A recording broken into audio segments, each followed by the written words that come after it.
তো নমস্কার বন্ধুরা, আমি আকসাই চলে এসেছি আপনাদের জন্য আরও একটা নতুন হেল্পফুল ভিডিও নিয়ে। আমি আপনাদেরকে আজকে দেখাতে চলেছি, আপনারা তো সবাই অ্যাপস আপডেট করেন, যে কোনো অ্যাপস তো আপডেট করে নিন প্লে স্টোর থেকে, কিন্তু আপনারা কি জানেন যে প্লে স্টোর কীভাবে আপডেট করতে হয়? যেখান থেকে অ্যাপসটা আপডেট করছেন সেই জায়গাটা তো আপডেট চাই নাকি? আপনাদেরকে এটা জানতে হবে যে প্লে স্টোরটাও কীভাবে আপডেট করতে হয়, শুধু সবসময় অ্যাপসটা আপডেট করলে তো হয় না। তো আজ আমি আপনাদেরকে দেখাতে চলেছি যে প্লে স্টোর কীভাবে আপডেট করবেন। তো চলুন সেই জন্য মোবাইল স্ক্রিনে যাই এবং আপনাদেরকে দেখাই যে প্লে স্টোরটাকে কীভাবে আপডেট করবেন। So Google play store update করার জন্য আপনাদেরকে আপনার ফোনে যে গুগল প্লে স্টোর অ্যাপস রয়েছে সেই অ্যাপসটাকে আপনাদেরকে ওপেন করতে হবে। অ্যাপস ওপেন করার পর যে উপরে যে প্রোফাইল আইকন দেখছেন সেখানে ক্লিক করবেন। তারপর কিছুটা উপরে স্ক্রল পর সেটিং অপশান পাবেন, সেখানে ক্লিক করবেন। সেখানে ক্লিক করে নিচে অ্যাবাউট বলে অপশান আছে, সেখানে ক্লিক করবেন। আপডেট প্লে স্টোর অপশান পাবেন, সেটা ক্লিক করবেন।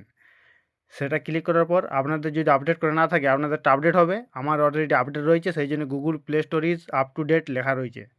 তো যদি ভিডিওটা দেখে আপনারা বুঝতে পারেন যে প্লে স্টোরটা কীভাবে আপডেট করতে হয়, তাহলে ভিডিওটিকে লাইক করবেন এবং ভিডিওটা হারিয়ে যাবার আগে ভিডিওটিকে সেভ করে রাখুন। আর যদি ভিডিওটি ভালো লেগে থাকে তাহলে ভিডিওটি সকলকে শেয়ার করে শিখিয়ে দিন যে প্লে স্টোরটা কীভাবে আপডেট করতে হয়।